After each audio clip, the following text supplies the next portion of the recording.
Trash Mix Podcast. This is our slasher episode part 2, and these are pretty good ones actually. Both of them are really good in their own way. Yeah, these are two. This is a good double. Yeah. Ooh, yeah. I have the tapes with me right now. We got Pesadilla Fatal from 1991. We got Masacre En El Bosque from 1996. 90 stuff here. And yeah, I mean, they're both pretty good, but of course we're gonna ask the same question: are they slashers or not? And well, Joey, what did you think about Pesadilla? Do you think this is a slasher or not? Let's just get that out of the way so that way we can get to the movie. I'm gonna give this. God damn it! I don't know. You know, it's funny because some people were saying no, like on Letterboxd and IMDb. I don't think there's enough kills in this. Yeah, one. A couple people said it was more of a giallo, and I was like, you know, oh my. Well, actually, there was a and I was like, it's kind of like a giallo adjacent. So we're just gonna say no, it's not a slasher. Let's just get that out of the way. Yeah, I don't think it follows a formula of a slasher for one, and two, I don't think there's enough kills. But I mean, it's definitely a horror movie. Yeah, it's definitely inspired by, of course, Nightmare on Elm Street. Yeah, exactly. You could say, based off of the name and what the killer wears. But, yeah, I don't know. I'm team no slasher. Yeah, so let me break it down for everybody. So this is basically about a movie about a blind girl. She's really pretty, very young. Her name's Marisol. She's played by Tatiana, and if you don't know who Tatiana is, she's the one from Vacations of Terror Part 2. She's the singer in that one, the actress. And yeah, she starts here as a blind girl. Like, she's straight up blind, and you know, she's sculpting on the clay. You know, she's very lonely. She lives with her parents.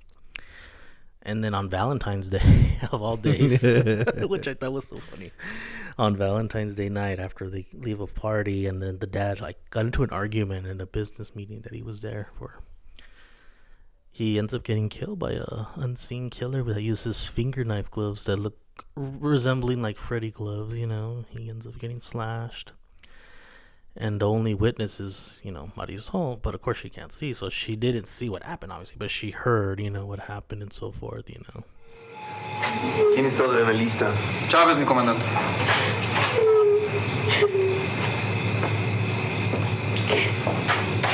¿Hay algo?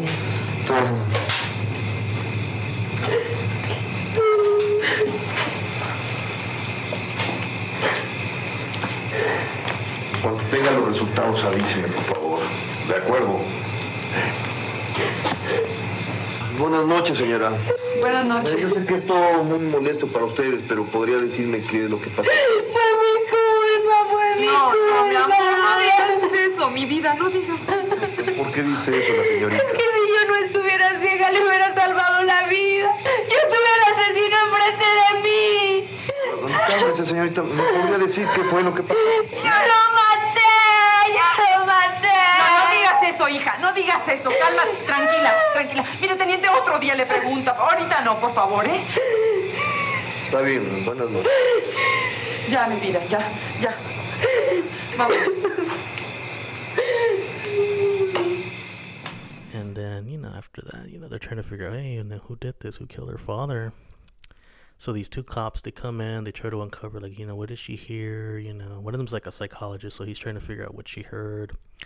And of course, along the way, people that work with her dad, they get killed by this unseen killer with the finger knives. Which, I don't know, did you notice it looked like a baseball glove, maybe? Or what did you think it was? Because it looked like a baseball glove that they just, like, messed with it. It looked a little weird, for sure. Something weird, like a baseball glove. Like, it's really thick, and then the knives are just there. So there's people that are around, like, you know, that knew the dad. They're getting killed. People that he worked with, or he was probably having an affair with, even. Like, there's one girl that he was having an affair with that gets killed. And of course, along the way, you know, Marisol's trying to figure out, you know, what's going on, because, you know, she keeps hearing about the deaths, and then she feels somebody watching her, you know, that's there in the room. They start messing with her. And that's pretty much the whole movie, and it's just her in the house mainly, and then she's just getting, like, terrorized by this unseen killer. And that's pretty much it, you know. It's pretty solid, and it doesn't follow a slasher formula. It does follow more of a giallo adjacent, if anything, because the killer's wearing the dark trench coat, and then you only see the weapon, which is the finger knife gloves. that's pretty much it, and it's solid. I thought it was pretty good, you know. And then from Rene Cardona III, by the way, you know, he's the director of this movie, so he knew what he was making. Yeah, there's a lot of I know you mentioned, you know, the second cop, he's a psychologist, but his character is actually kind of funny because he falls in love with love with Marisol, and he's like his whole object is trying to gain her love. As well, that's what's funny. Yeah, because he was just there sent to help the cop. Remember, he's like, the cop's like, oh, hey, you know, can you help me with this, you know, with this case going? And he's like, yeah, of course. He sees her and instantly falls in love at first sight. Bien. ¿Qué te pareció? Bellísima.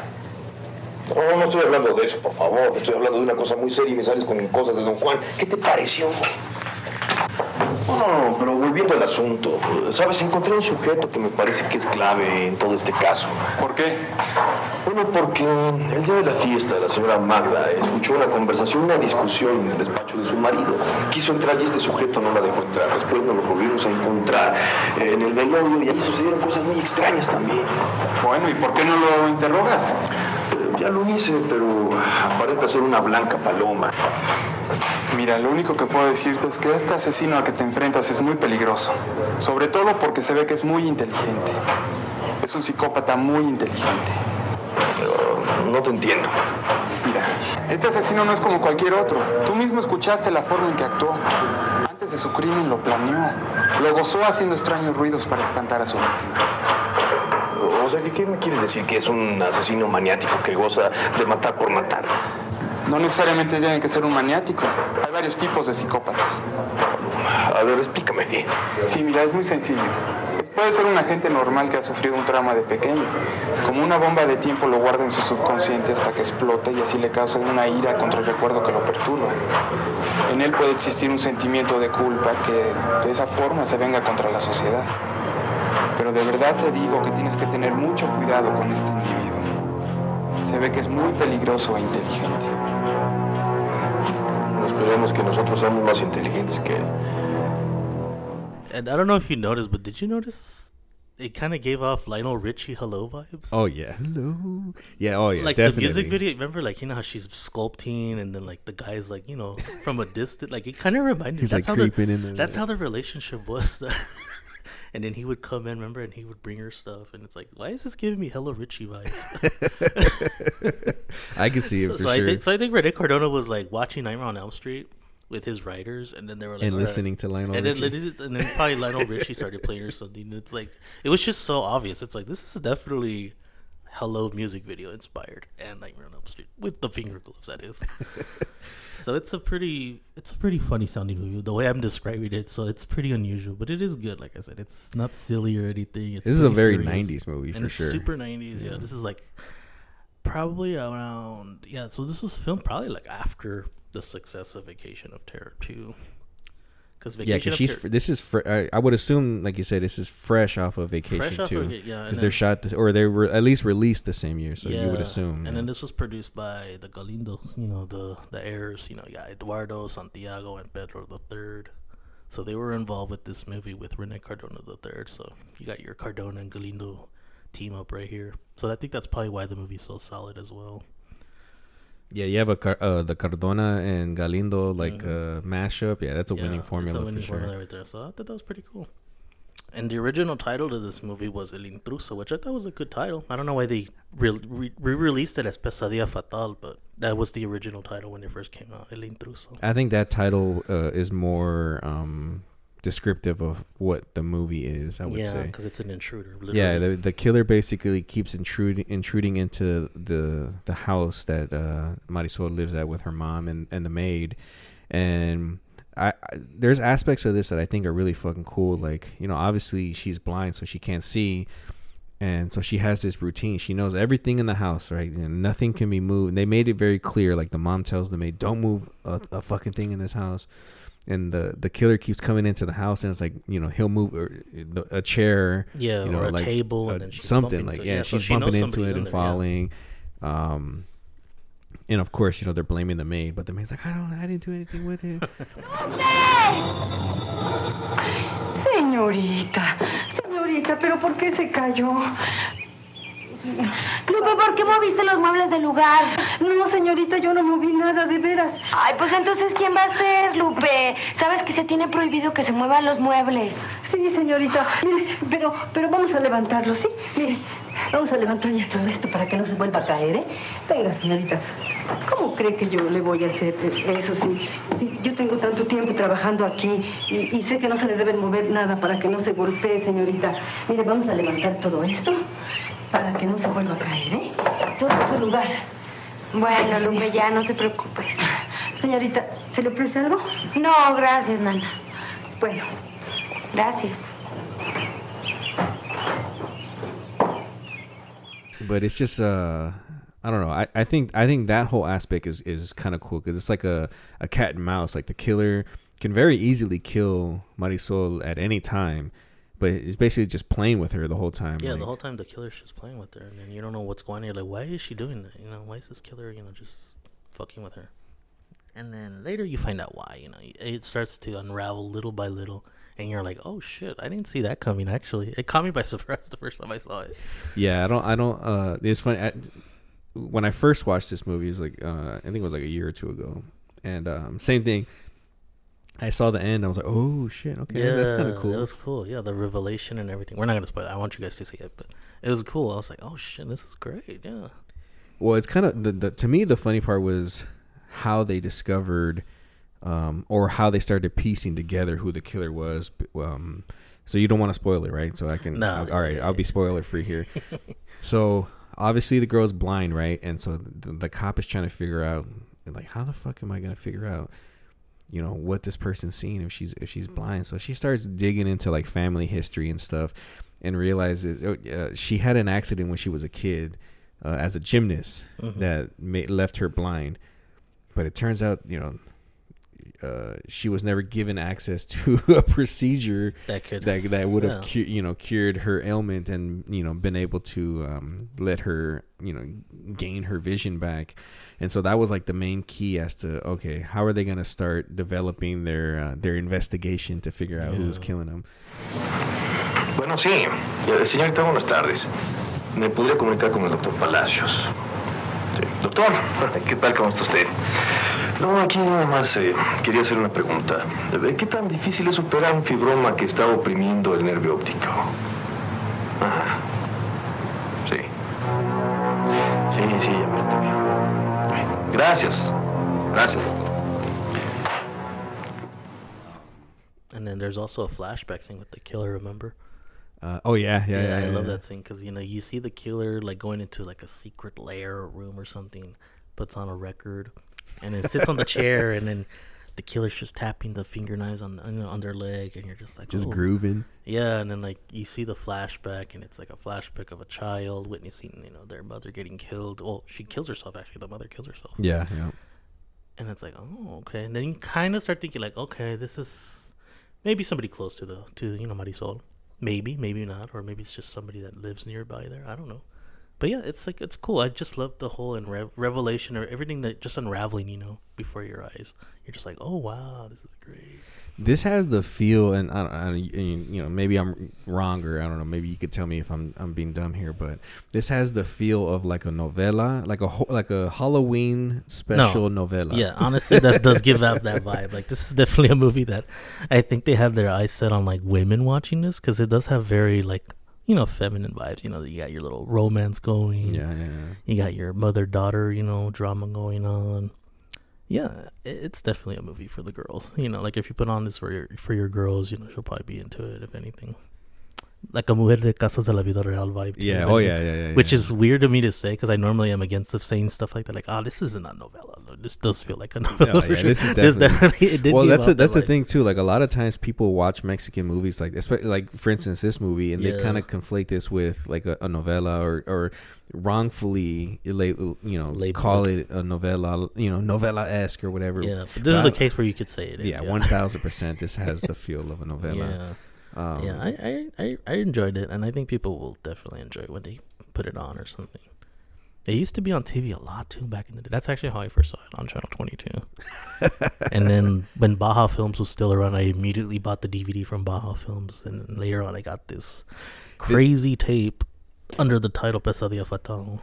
Well, the cover that I've seen is different than this one. This is That like was an alternate. Yeah, cover, the other one right? was different because it has the glove. Remember? Yeah, That one has the glove and Tatiana, and I've seen that cover with the Intruso title and Pesadilla Fatal. This one's the late '90s one with Tatiana, but from her her childhood. Her child entertainment days. Yeah, when you see her on the cover of this one, this is like the character that kids would know her from. Yeah, the Mexican kids. Like in her pop days. And shit. They just slapped on one of those pictures and then they threw in the fucking Halloween knife logo on there. Yeah, the font of this looks like Halloween H2O, and then has a hand and has the hand and the knife from Halloween. Literally 1. from Halloween. And it's funny because a long time ago when I posted this tape, like a picture of it on Twitter, I tagged Tatiana, and Tatiana was like, "Whoa, I actually have never seen that cover before. That's crazy." Like she replied in English too. It was so funny. She's like, "Wow, I've never seen that cover before." I was like, "Oh, cool." It's like she literally was like, "What the fuck?" It caught her attention even. Damn. But it's like we said, it's not a slasher. It's more of, like I said, I would consider it more of a giallo adjacent, like a thriller, if anything. Yeah, I don't know. I mean, giallo adjacent gets thrown around a lot too, but this is more like thriller vibes with a couple kills in it. I mean, because you think who gets killed in this? There's the dad, the girl that he was accused of cheating with, the bodyguard of his business associate. And I feel like there's one more, if I recall. I just don't recall. But it wasn't barely much there wasn't too many kills in this one. There wasn't a lot of kills. But like I said, it's still entertaining, mysterious, suspenseful enough. Yeah, perfect for a lazy afternoon. If you put it on TV, you're just like, oh, yeah, let me kick back and watch this fucking movie with Tatiana. So I think it's cool. I mean, I enjoyed it. Is it a slasher? Nah, not at all. Yeah, I was conflicted while watching it, but I think as I'm sitting here having this talk right now, I'm inclined to give it the thumbs down and say this is not a slasher. Yeah, I would say so too. Me, I think, like I said, I did understood what the other people were saying giallo. I could see why they would consider it a giallo. Me, it's like, yeah, maybe, but then it's like, it'll fall more under thriller, maybe. Whatever you want to call it. Either of that, but it's definitely not a slasher for sure, though. Yeah, I mean, I don't know. I guess this is why we're having the talk anyways, right? But it's like, I guess it depends what a slasher is to you. Yeah, right? exactly. So, I mean, if you think this one is, then I guess. But I don't see it as a slasher, though. Nah. Yeah, it has a kind of like a cheesy. Cheesy? No, I'm not gonna cheesy. I'm not gonna use the word cheesy. It has a telenovela vibe. Telenovela mystery with a couple vibe. kills. Yeah. The dad has a horrible death. He gets mauled by the fucking Freddy glove. He's fucking all mangled up. But then there's like a death where like the girl, she gets shot, so she doesn't even get fucking killed with the glove. She gets shot. The finger gloves holding the gun. Yeah, it's like, why not just fucking stab this chick with the fucking with the finger knives? But no, she fucking shoots. And they don't waste time with the finger gloves. They actually do like the sound effect. Remember? Oh yeah. That's fucking funny. But it's cool. Like I said, seek it out, or you never know. Maybe it'll be there on the show notes. Check it out. Maybe not. If not, I know that there's various copies on eBay that I've seen, and it's on YouTube. Yeah, so it should be on there. It'll be it's available. Now this next one is a slasher for sure, right?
Yeah, I'm like. Or what did you do? Yeah, you know what? I will. I'm thumbs up on this one. This next one is a slasher. We're talking about Masacre En El Bosque from 1996. Stars none other than Miguel Angel Rodriguez, who another absolute legend in Mexican movies. Like 200 plus credits. He even said it himself in an interview one time. That he's acted too much or what? Yeah, he's like 200 plus movies. and this one I think has more in common with Bosque, the one that we covered in episode 1. Yeah, isn't it weird? They share similar, but there was not. So I was doing my homework earlier, and I was like, "There's no connection, but it still shares a similar vibe and story." Yeah, I mean, similar story. Obviously the characters, they're both park rangers. Yeah, Miguel is the park ranger. But yeah, I mean, let's get into it a little bit. It's this movie, like I said, it stars Miguel Rodriguez. His character's name is David, park ranger. Again, there's the typical slasher tropes, right? You got your 3 couples. They're all the same. You got the fucking jerk. You got the kid whose father or parents own the cabin, who's has a troubled past, and then you got the jokester. You got the only character that I thought was kind of weird in this was Santos, which funny enough he's not even credited in this movie, so I don't know what his real name is. The one with the old looking fool with the blue button up. Oh, that's Gary Rivas. There it is. Yeah. Okay, so he's not credited on the end credits at all. Wait, is it Gary Rivas? Yeah, it's Gary Rivas. Yeah, I know. Yeah, that's Gary Rivas. And so, which is funny because he's not that old, but he does look old. Yeah, exactly. Yeah, he does look old. Hoy es tu cumpleaños y esta noche lo vamos a festejar. Eso es. Yo traigo de todo. Cerveza, vinos, cigarros, palomitas, muéganos. Que saca, hijo. Móchate. ¿Mocha qué? Que saque. ¿Que saque qué? ¿Qué no les dijiste que... Bueno, ya, vámonos. Vámonos. A mí se me hace que... Este viajecito... But basically, this movie is, these kids go into the forest. They stop at a cabin that's owned by the father of one of the guys. They're celebrating his birthday, and there's a killer on the loose, and that's pretty much all there is to say. Yeah. But where I think this one kind of stands out is the opening in this. That was fucking sick. That was crazy. Out of nowhere, too. You're just like, wait, what? Am I watching the same movie? Is this Masacre En El Bosque? It literally starts off like a ripoff of Halloween, the original, where there's 2 people driving in a car. One of them is a doctor, and the other one happens to be like a police commander, I guess you could say. Yeah. And they're just having a discussion about a psycho killer who's being released from the mental hospital into a prison, when the doctor doesn't agree with it. He thinks he should stay at a mental hospital where they'll have all the access to treat him. But naturally, he escapes and he fucking kills both of these fools, slices their throat, blood spraying all over the wall, stabs the doctor to death. Sigo pensando que el hombre está muy bien en el hospital psiquiátrico. Ahí está seguro. Yo no sé por qué quiere sacarlo, comandante Fierro. Su paciente es un asesino, doctor Rabel. Un maldito asesino. Pues sí, pero el hombre está muy enfermo. Recuerde usted que lo tengo en tratamiento. Yo mismo ordené trasladarlo a una prisión de máxima seguridad. Ahí lo tendremos aislado de los demás reclusos. Recuerde usted que yo no voy a poder atenderlo en una prisión. Es muy difícil. Ese hombre debe muchas vidas. Su última víctima fue una niña de 13 años. Si en este país existiera la condena de muerte, estoy seguro que yo mismo se lo aplicaría.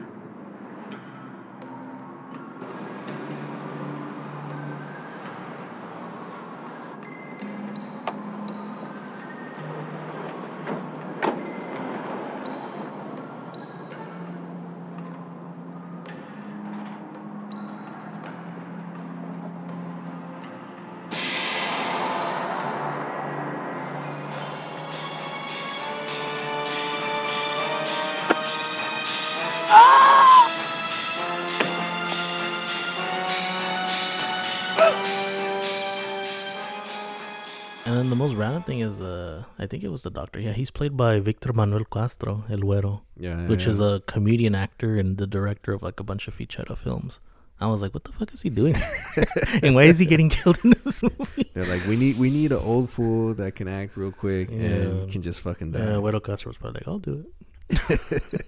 It was just so funny seeing him. I'm like, what the fuck? And then that killer, that psycho, is played by Bernardo Palma, who's he's a very important stuntman in Mexican cinema today. Like, he's semi-retired, but he still kind of does stunts still, and he shows other people how to do stunts. So that was pretty cool to see him like in action like that, play a psycho killer. Yeah, he's his character's name is Loco Manicomo, which, I mean, that's pretty much exactly what he is. He's just a crazy. Now the crazy thing is he the killer in the forest, or is there two killers?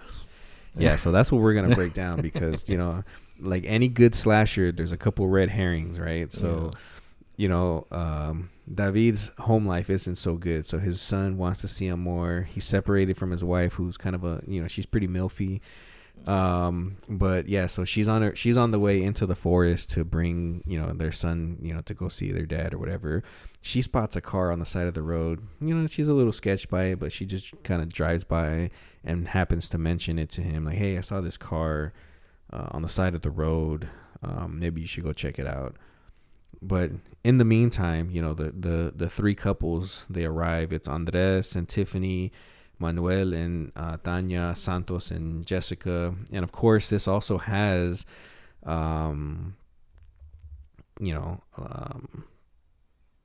what's his name? Andres Bonfiglio, who was in from the previous episode. Yeah, which is funny. He was in Bosque de Muerte too, which is so weird. That's why it's like, why is there such a weird connection here? But yeah, so I thought that was funny. But anyways, yeah, so that's three couples. They arrive. And they get to this cabin, and immediately they all kind of separate. Like, one of them is tasked to go turn on the electricity. One of them is tasked to go get the grill started, and the other one is tasked to go get the leña, right, to get the firewood for the same thing like Bosque. Exactly. That's so weird. But yeah, so naturally, of course, they're there, they're drinking. They bring weed. Andres has got the weed on him. So you already know he's gonna fucking die. But yeah, so then we get a flashback from Manuel, who is played by Julio.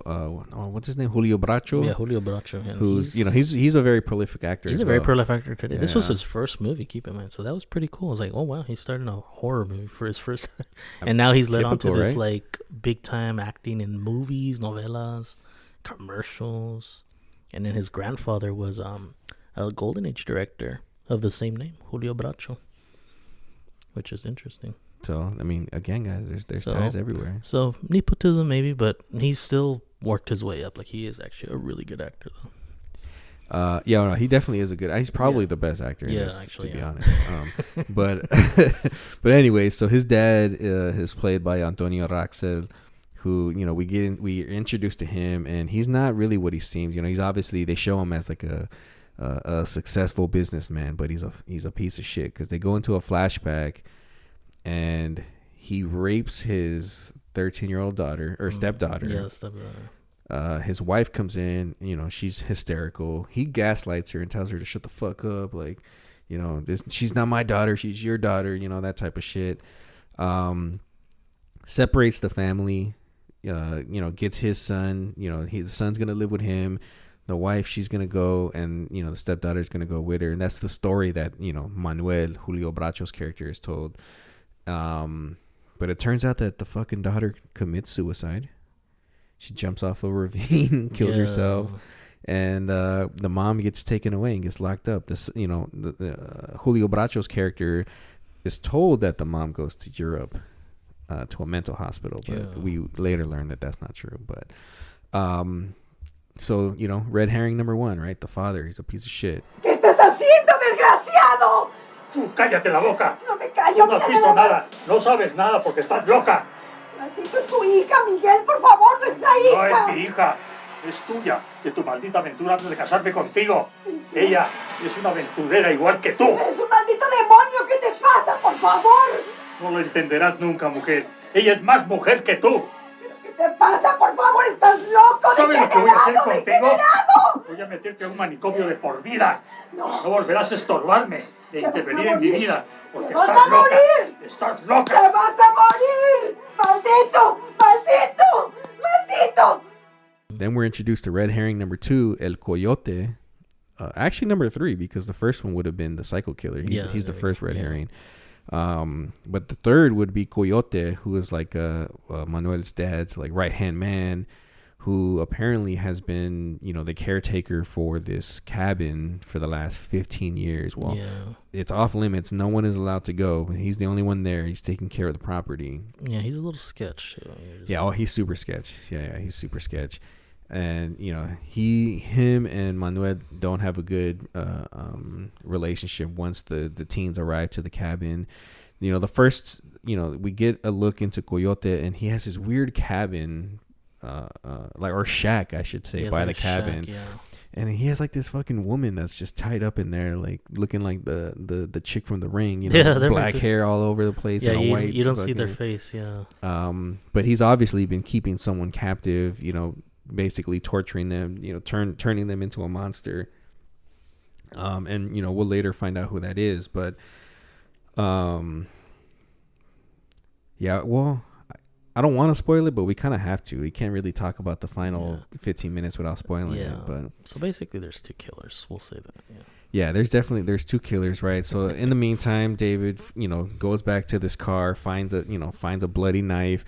Well, it turns out that's the car that was stolen from the scene of the crime in the beginning of the movie, where the psycho killer killed the doctor and the cop. Somehow finds his way into the forest, parks his car, and now he's running loose at the cabin site where all these kids are at. And yeah, I don't know. It's just fucking. Is it lazy? No, it's not lazy. It's the same formula as like a Friday the 13th. You set these kids up at a cabin. Yeah. You have a couple killers on the loose, and there's really not much else to say, really. Yeah. And then you find out at the end, what's really going on, or what's been going on all this time. Before we learn that though, actually, there's a couple. This is why I'm thumbs up on this one being a slasher, right? So there's the kills. I think there's only like seven or 8 of them, but they're pretty fucking brutal. Oh yeah. Yeah. There's a scene where just a random grandfather and his granddaughter are getting ready to have dinner, and the grandfather is washing his face. Boom! Catches like a metal rod through the chest and stomach, and he's fucking bleeding all over the place. Yeah. The granddaughter comes out like, "What's happening?" Gets her larynx ripped out of her throat by the killer. Yeah. And David sees it, pulls up like, "Oh shit!" Tries to shoot, misses. That person runs away, right? So now you got another random person. This is supposedly the person who was trapped up in Coyote's little shack is now escaped, and that's who we think is doing the killings now, right? But then it turns out once David starts investigating a little bit more, he finds the psycho killer just kind of laying around in the cabin and kills that fool. So you think, all right, all is well, right? But no, the killings continue. And they keep going. They keep going, man. They keep going. And it turns out, I'm going to spoil it here. You guessed it. The killer is Manuel's mom. ¿Qué te pasa, cabrón?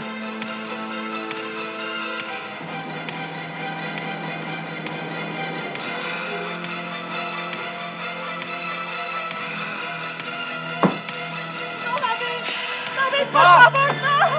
¡Sara! ¡Sara, no lo haga, es su hijo! ¡Sara, no!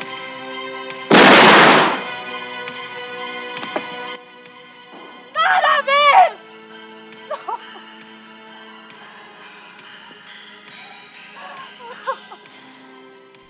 She's been trapped up in Coyote's cabin. She has been tortured and turned into a monster. Not actually a monster, but she's just kind of sick in the head and all disheveled and dirty. And yeah, she tries to kill her son, but then once she realizes that it's her son, she kind of I don't know if you noticed, she backs off a little bit. Yeah, like she's like, oh shit. Yeah, but David's like, yeah, I'm not playing no fucking game. Boom, blasts her and kills the mom in front of Manuel. The dad just shows up out of nowhere at the cabin, like, what's going on, everyone? He just missed all this crazy action. Fucking Rexo. I know, right? He just and he's forced to kind of confront the truth and give up the goods and tell Manuel what actually happened. And he gets arrested at the end of the movie. Yeah, that's pretty much it. But yeah, the whole time it's like, wow, a lot of kills and brutal ones too. Yeah, so I forgot to say too, like the guy Santos, he catches an axe to the face. Yeah, that was my favorite. Yeah, pretty brutal. His girl, Jessica, he's taking too long, so she comes out, sees the dead body. She gets fucking stabbed in the back with the same rod that killed the old grandpa dude. So I mean, the kills in this are fucking cool. Yeah, I dig it a lot. Yeah, this one was like a surprise for me. I was like, when I first got it, I was like, man, maybe it'll be all right.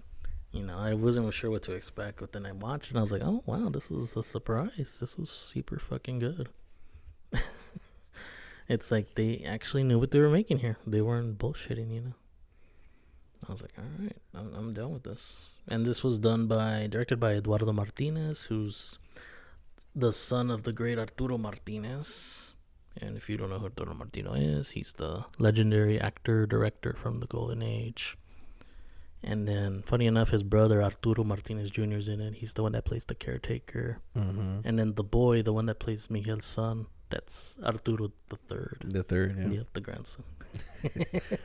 Family affair. Which is pretty typical for Mexican movies. Yeah. But even that, like, I don't know if there is an actual relationship, but the character Tanya, who's played by Claudia Bringas, and at the end credits, there is the caterer was named Bringas as well. So I don't know if that's like her tia or something making the lunches and shit. Yeah, but probably. No, it was a family affair here, but they did really well. It's like, damn, they knew what they were making here, and they did a fucking good job. Yeah, I think this is another one where, sure, there's a lot of filler space in it, but I think that's forgiven by once we start getting the kills, because they, again, the story plays out in the first like hour, and then the next 30 minutes is all deaths and kind of driving to the final the final finale. But again, the kills are dope, so I think people would be more forgiving of this one than let's say Pánico. Because the kills actually pay off, unlike in Pánico where the kills don't really pay off. Yeah. This one they do. Yeah, and has a much more interesting story too. Yeah, I'm on board with this one for sure. Yeah, this is a slasher. So yeah, seek it out if you can. I think there's a tape right now for sale too on eBay. Oh shit! So somebody better snatch it. Well, not no more because I just bought it. Oh shit!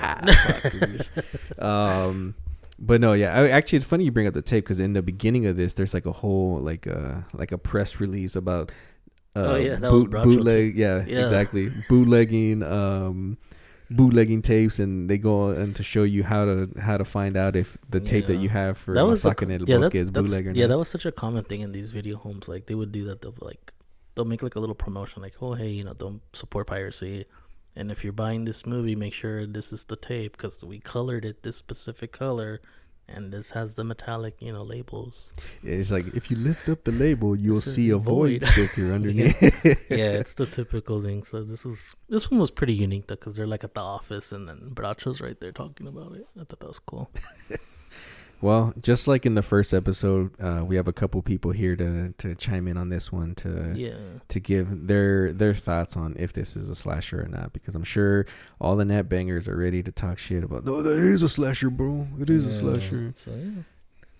But yeah, again, this is a nice and short episode. We want to keep them short this month just because we're talking 8 movies, so we're trying to get these kicked out, exactly. But, if you have a copy or if you can find a copy and you watch it again, hit us up. Let us know. Is it a slasher? Is it not a slasher? I don't know. Same as everything. Yes. Tell your tias about the show.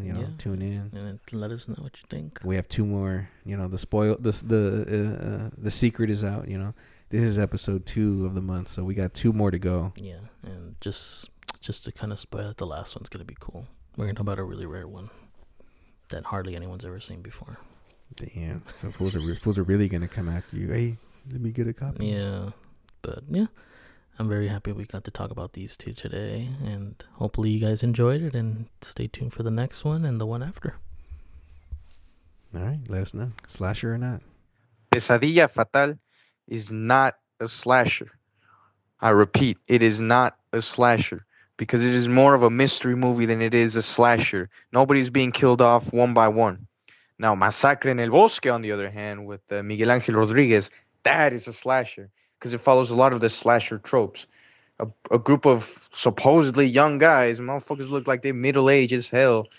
They go up the fucking forest, right? That's already a slasher thing right there. They're going up to a goddamn forest, and they're being killed one by one. Although only 2 of them got killed. But other random ass motherfuckers be killed as well. For example, some random ass woman and her grandpa get killed. Like, who the fuck are they? I don't even know. But that's more of a slasher than Pesadilla Fatal. Pesadilla Fatal is more of a murder mystery, while Masacre En El Bosque is a fucking slasher all the way through. Pesadilla Fatal gets away with being called a slasher, but I wouldn't say it is one. It's something more like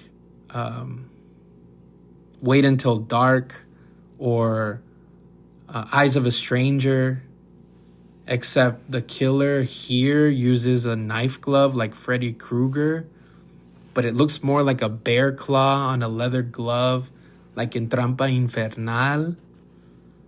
And the theme follows more like a giallo, where it's about sexual purity or impurity, if you want to see it that way too. And Masacre En El Bosque is definitely a slasher. You got teens fumando mota, tomando cerveza. There's a part where he goes, I'm 23 and I don't give a shit what my dad says. Like, it has all that attitude of like angsty teens and like Friday the 13th.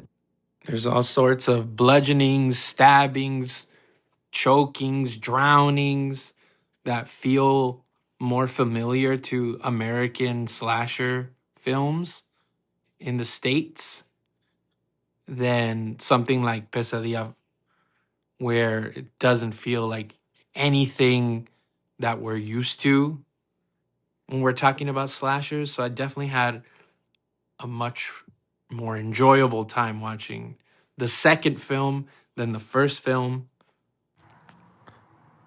This is Jesse, Hack'em Figures, older brother of Cheddar Brown, and the homie of Armando, the Trash Mex podcast. And they asked me to come on here and give my opinion on this movie here, which is Masacre En El Bosque. ¿Es un slasher? Sí or no? Is it a slasher? Yes or no? Well, first, let me give you what I think is a true slasher. And a true slasher usually has some sort of mass killer or someone escaping the mental hospital, just some crazy person, a lot of high kills, huge body count. Definitely you got to have some gore in there. You got to have a memorable kill. Every slasher film you've seen always has one memorable kill. And I feel like every slasher should have that. And most importantly, a killer soundtrack. So, is this movie a slasher? Yes or no? I'm going to say, fuck yes, this is a slasher, you guys. I mean, just the opening scene alone, there's a crazy kill right off the bat, just like any other slasher. This one really reminds me of kind of like The Mutilator, kind of. Not as brutal, but this movie can get brutal. The movie's kind of, I would say, a little bit boring in the middle, but once you get towards the end, all hell breaks loose. And there's definitely memorable kills in here. There's the axe to the face The soundtrack is amazing. We got to get that on vinyl. And I don't know what else to say. Typical Mexican film when you have guys with guns, the macho dudes with like guns and stuff. But other than that, this is a slasher film. It's actually really good. I'm glad they invited me to watch this and give my opinion on it. So is it a slasher? I would say fuck yes.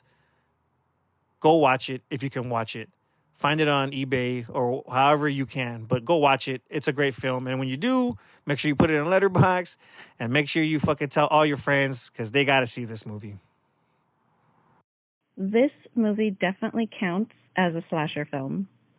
While it leans more heavily on gun action than the typical knife wielding, there are still some solid slashing moments, especially with that knockoff Freddy Krueger glove. It adds a real fun, almost campy twist to it. I actually really enjoyed watching this. It captures that classic mass killer vibe. It's not the most traditional slasher, but it still hits those familiar feels that makes this genre so entertaining. Próximamente estrenaremos...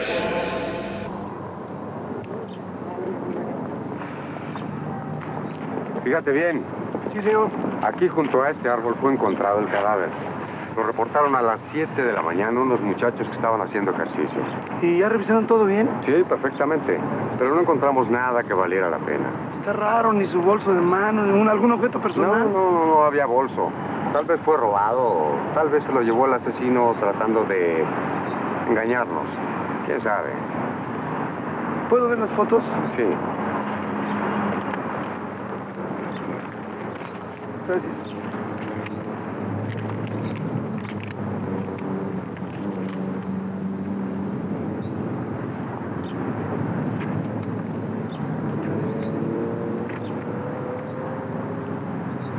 Quédate con ellas, confío en ti.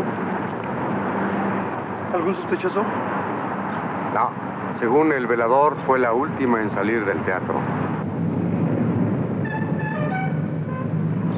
Bueno, pero el forense declaró que a pesar de todo esto, pues no hubo ataque sexual, ¿verdad? Bueno, no era virgen, pero no hay señales de que hubiera sido atacada.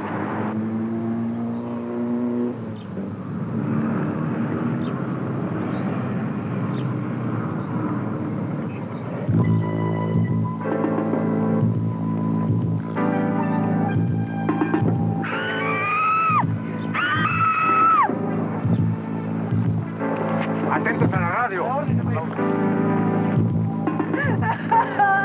Mi amor, un hombre, el asesino estaba ahí. ¿El asesino? Estaba ahí. Cálmate, Susana, hombre, ¿cómo? Cálmate. Allá va alguien.